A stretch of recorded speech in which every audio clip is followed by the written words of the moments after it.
My name's Ryan Nicodemus, and this is Joshua Fields Milburn. And the two of us run a website called theminimalists.com. And today we want to talk to you about what it means to be part of a community. But first, I want to share a story with you about how I became rich. Imagine your life a year from now, 2 years from now, 5 years from now. What's it going to look like? Imagine a life with less stuff, less clutter, less stress and debt and discontent. A life with fewer distractions. You're joking right now, right? Dude, we're trying to give a talk. Dude. Sorry about that. Now, imagine a life with more. More time, more meaningful relationships, more growth and contribution. A life of passion unencumbered by the trappings of the chaotic world around you. Well, what you're imagining is an intentional life. It's not a perfect life. It's not even an easy life, but a simple one. What you're imagining is a rich life, the kind of rich that has nothing to do with wealth. You know, I used to think rich was earning $50,000 a year. Then when I started climbing the corporate ladder in my 20s, I quickly began earning 50 grand, but I didn't feel rich. So I tried to adjust for inflation. Maybe $75,000 a year was rich. Maybe $90,000, maybe six figures. Or maybe owning a bunch of stuff. Maybe that was rich. Well, whatever rich was, I knew that once I got there, I would finally be happy. So as I made more money, I spent more money, all in the pursuit of the American dream, all in the pursuit of happiness. But the closer I got, the farther away happiness was. 5 years ago, my entire life was different from what it is today. Radically different. I had everything I ever wanted. I had everything I was supposed to have. I had an impressive job title with a respectable corporation, a successful career managing hundreds of employees. I earned a six-figure income. I bought a fancy new car every couple years. I owned a huge 3-bedroom condo. It even had 2 living rooms. I have no idea why a single guy needs 2 living rooms. I was living the American dream. Everyone around me said I was successful. But I was only ostensibly successful. You see, I also had a bunch of things that were hard to see from the outside. Even though I earned a lot of money, I had heaps of debt. But chasing the American dream, it cost me a lot more than money. My life was filled with stress and anxiety and discontent. I was miserable. I may have looked successful, but I certainly didn't feel successful. And it got to a point in my life where I didn't know what was important anymore. But one thing was clear. There was this gaping void in my life. So I tried to fill that void the same way many people do, with stuff. Lots of stuff. I was filling the void with consumer purchases. I bought new cars and electronics and closets full of expensive clothes. I bought furniture and expensive home decorations, and I always made sure to have all the latest gadgets. Oh, and when I didn't have enough cash in the bank, I paid for expensive meals, rounds of drinks, and frivolous vacations with credit cards. I was spending money faster than I earned it, attempting to buy my way to happiness. And I thought I'd get there one day eventually. I mean, happiness had to be somewhere just around the corner, right? But the stuff didn't fill the void. It widened it. And because I didn't know what was important, I continued to fill the void with stuff, going further into debt, working hard to buy things that weren't making me happy. This went on for years, a terrible cycle, lather, rinse, repeat. By my late 20s, my life on the outside looked great. But on the inside, I was a wreck. I was several years divorced. I was unhealthy. I was stuck. I drank a lot. I did drugs a lot. I used as many pacifiers as I could. And I continued to work 60, 70, sometimes 80 hours a week. And I forsook some of the most important aspects of my life. I barely ever thought about my health, my relationships, my passions. And worst of all, I felt stagnant. I certainly wasn't contributing to others, and I wasn't growing. My life lacked meaning, purpose, passion. If you would have asked me what I was passionate about, I would have looked at you like a deer in headlights. What am I passionate about? I had no idea. I was living paycheck to paycheck, living for a paycheck, living for stuff, living for a career that I didn't love, but I wasn't really living at all. I was depressed.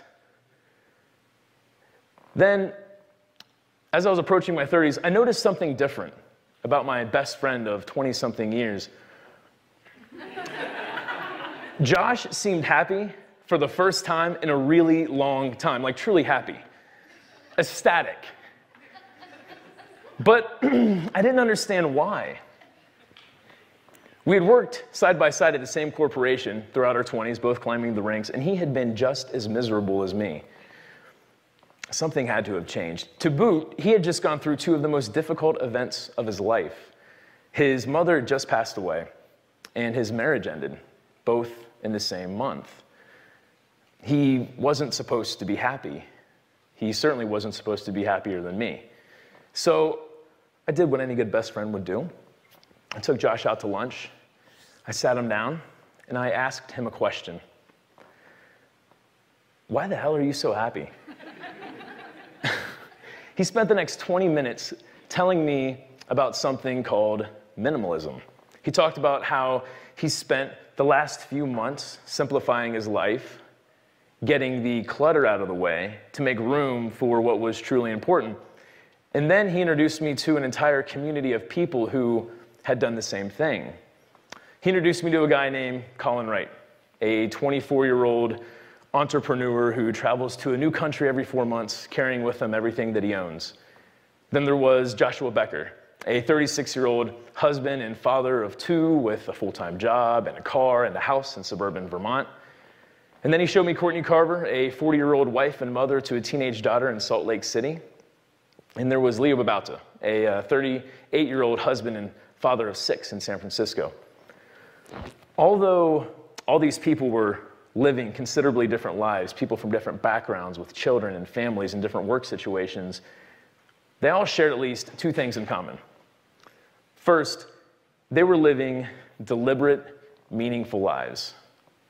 They were passionate and purpose-driven. They seemed much richer than any of the so-called rich guys I worked with in the corporate world. And second, they attributed their meaningful lives to this thing called minimalism. So me being the problem-solving guy that I am, I decided to become a minimalist right there on the spot. I looked up at Josh. I excitedly declared, all right, man, I'm going to do it. I'm in. I'm going to be a minimalist. Now what? You see, I didn't want to spend months paring down my items like he had. That was great for him, but I wanted faster results. So we came up with this idea of a packing party.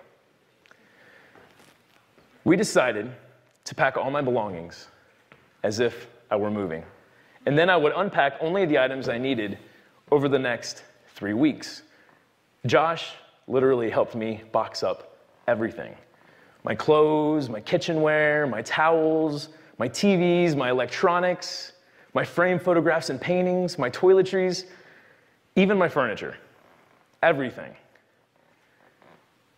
After 9 hours and a couple pizza deliveries, everything was packed. So there Josh and I were, sitting in my second living room, feeling exhausted, staring at boxes stacked halfway to my 12-foot ceiling. My condo was empty and everything smelled like cardboard. Everything I owned, every single thing I had worked hard for over the last decade was sitting there in that room. Just boxes stacked on top of boxes, stacked on top of boxes. Now, each box was labeled, so I know where to go when I needed a particular item. Labels like living room, junk drawer number 1, kitchenware, bedroom closet, junk drawer number 9, so forth and so on. I spent the next 21 days unpacking only the items I needed.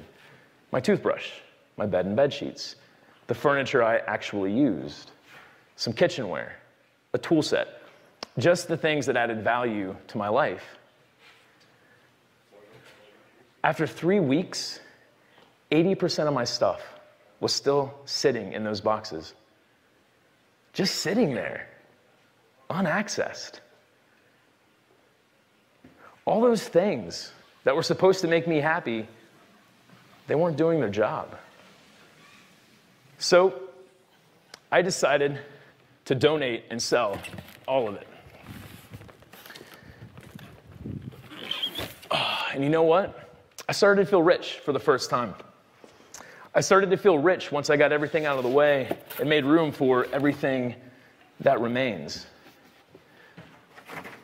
A month later, my entire perspective had changed. And then I thought to myself, maybe some people might find value in my story, in our story. So Ryan and I did, I guess, what anyone would do. We started a blog. We called it The Minimalists. And that was 3 years ago. And then something amazing happened. 52 people visited our website in the first month. 52! I realized that might sound unremarkable at first, but that meant that our story was resonating with dozens of people. And then other amazing things started happening. 52 readers turned into 500. 500 became 5,000. And now, more than 2 million people a year read our words. It turns out that when you add value to people's lives, they're pretty eager to share the message with their friends and their family, to add value to their lives. Adding value, it's a basic human instinct. In fact, that's why we're here today. A couple of years ago, Ryan and I moved from Ohio to Montana.